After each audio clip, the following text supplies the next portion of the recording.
안녕하십니까. DMG몰이의 김준경 기술 이사입니다. 오늘은 울산의 유니스트에 왔습니다. 울트라소닉 20 장비가 있는데 SiC 소재를 가공하신다고 합니다. 그래서 울트라소닉을 넣었을 때와 뺐을 때 SiC 소재에서 어떤 효과가 있는지 그런 것을 한번 같이 지켜보도록 하겠습니다. 자, 그러면 시작하겠습니다.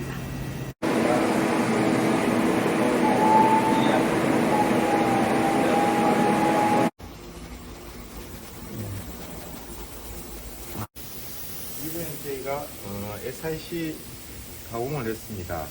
첫째 조건은 일반 공구에다가 요 붙인 걸 레진이라고 합니다. 예, 일반 공구와 이 전용 공구 두 개를 이용해서 각자를 테스트를 했습니다. 소재는 이건 SiC겠네요. 네, 두 개 다. SiC에다가 포켓 가공을 하는데 이런 그 국내 툴로 해보셨고, 예. 그 다음에 울트라소닉 전용 툴을 사용해 보셨네요. 예. 자, 그걸 똑같은 장비인 리니아 20 울트라소닉을 이용해서 가공을 했습니다. 예. 처음에 이제 요 국내에서 만든 요 공구를 했을 경우에 깊이가 지금 이 포켓은 모양은 틀리더라도 깊이는 2.8mm입니다.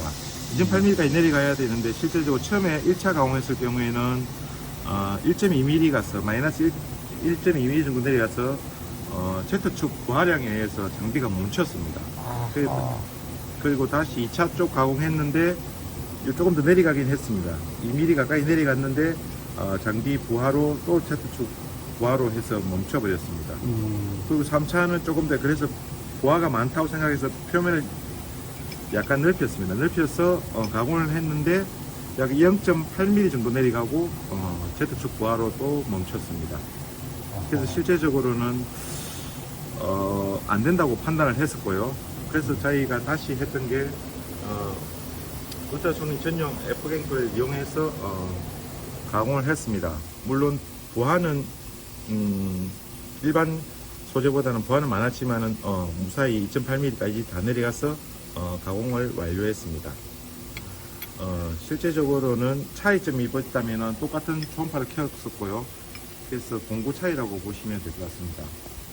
제가 생각하기에는 이게 콜렛 타입이라서 확실하게 초음파를 전달하는데 더 큰 힘을 주지 않았나 생각하고요. 요거는 일반 밀링 앤드밀 타입이라서 전달력이 좀 부족하지 않았나 생각해 봅니다.